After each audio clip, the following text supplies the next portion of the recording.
Depuis 2014, l'Europe et la région Normandie investissent dans les zones rurales avec Leader, un programme européen destiné à soutenir et accompagner des projets locaux et innovants.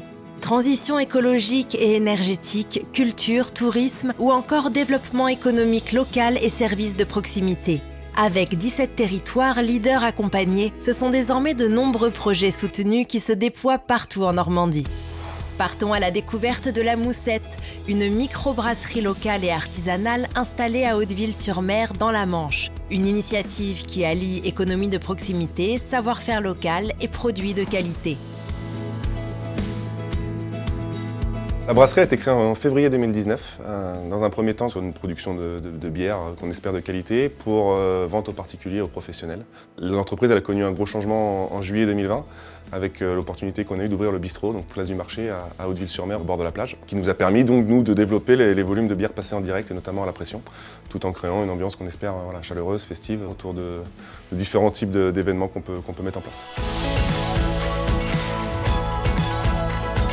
L'aide européenne et le programme Leader, on l'a sollicité dès le début. On a surtout eu la chance d'avoir un soutien plus que financier, presque moral, quand on est dans le lancement d'une entreprise, avec des besoins en trésorerie, avec une logique économique qui est particulière et qui est difficile. On a aussi eu la chance d'avoir un coup de pouce de la région Normandie sur la création de l'entreprise. C'est important de se sentir soutenu quand on part presque de zéro. On a eu la possibilité de créer de l'emploi, même de pérenniser un emploi, puisque Virgile nous a rejoint sur un contrat à durée indéterminée. On a la volonté de rester sur de l'hyper local à travers notre vente en direct, à travers le bistrot. La priorité numéro 1, c'est de continuer à dynamiser notre territoire.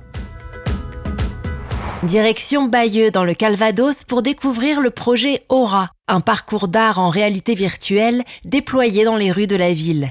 L'objectif, miser sur la créativité des artistes normands pour valoriser le patrimoine régional et porter un nouveau regard sur le centre-ville. Aura, c'est un acronyme qui correspond à Augmented Reality Artworks. Pour les utilisateurs, c'est très simple. Il suffit de télécharger gratuitement l'application sur un téléphone ou sur une tablette. Ils se retrouvent face à un plan de la ville de Bayeux sur lequel ils peuvent repérer les 6 sites sélectionnés. Une fois sur place, il suffira de scanner la façade avec la tablette et apparaîtra l'œuvre en réalité virtuelle qui va venir se superposer à l'environnement réel. La participation du fonds Leader, ça a été un réel soutien pour nous permettre de développer l'application. Elle nous a également apporté du crédit et de la confiance pour aller solliciter d'autres partenaires. Ça a été le cas de la région. C'est vrai qu'avec ce projet Aura, on a pu constater un engouement de la part des grands-parents notamment, qui cherchent à initier leurs petits-enfants à l'art contemporain. Et en passer par une application et du numérique, toutes les générations se retrouvent et peuvent échanger. Partons à Longny-les-Villages dans l'Orne, où l'électromobilité est en marche. La commune a déployé, avec les villages voisins, une flotte automobile d'utilitaires électriques dédiée au déplacement des agents communaux. Une démarche qui permet à ces collectivités d'utiliser des solutions de mobilité durable au quotidien. Alors le projet d'avoir des voitures électriques a été suite à un bilan que nous avons fait de notre parc automobile et qui engendrait des coûts de fonctionnement importants. Pour des questions de budget et d'économie, on a tout de suite pensé à faire une étude sur le fait d'acheter des véhicules électriques pour nos employés, mais aussi un pas vers la mobilité propre sur le territoire et montrer l'exemple à nos citoyens qu'on peut, à la campagne, dans les milieux ruraux, acquérir, travailler et rouler en véhicule électrique. Nos partenaires sont l'Europe et la région pour minimiser le coût d'achat et de la rentabilité du véhicule électrique. Alors le retour d'expérience que nous pouvons faire sur nos véhicules électriques, c'est que c'est très adapté à notre personnel technique puisqu'il se déplace sur nos communes déléguées et les communes déléguées sont à une distance maximale de 10 km. Moins pollué, fait partie aujourd'hui de ce qu'il faudra faire pour nos enfants pour l'avenir. Direction Ménil-sur-Iton dans l'Eure, où un projet participatif a vu le jour pour restaurer le potager et la chartreuse du domaine de Chambray. L'idée, inviter petits et grands à découvrir le monde du jardin tout en donnant un coup de pouce à la valorisation du patrimoine normand.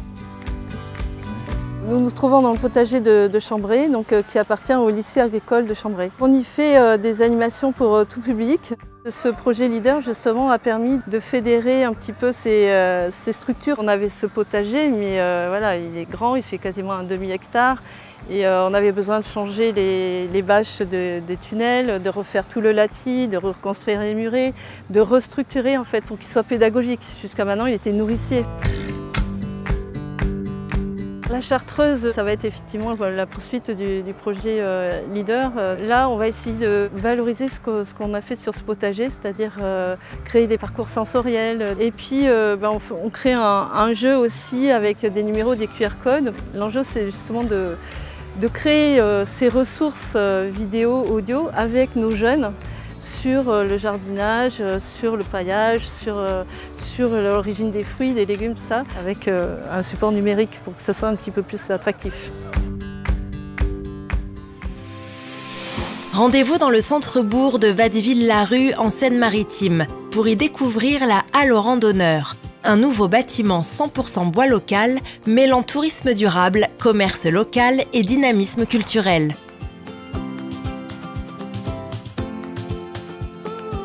Le projet de la Halle des randonneurs de Watteville, c'est un projet qui fait émerger une filière, qui fait revivre un village et c'est enfin, à mon sens, un projet architectural très réussi. Un autre aspect de ce projet qui était important pour nous, c'est le dynamisme des centres-bourgs. Nous voulons remettre de la vie dans les villages.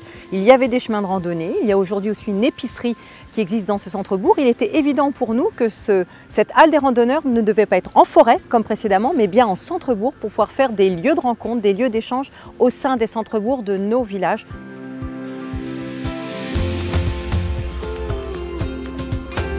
Sans les fonds européens, sans l'aide de la région sur ce type de projet, aucune possibilité financière ne permettrait de réaliser ces projets. C'est par le collectif que nous arrivons à faire travailler les boîtes locales et faire émerger ces nouvelles filières. S'engager pour le développement et le dynamisme local, c'est agir avec ceux qui innovent chaque jour pour leur territoire.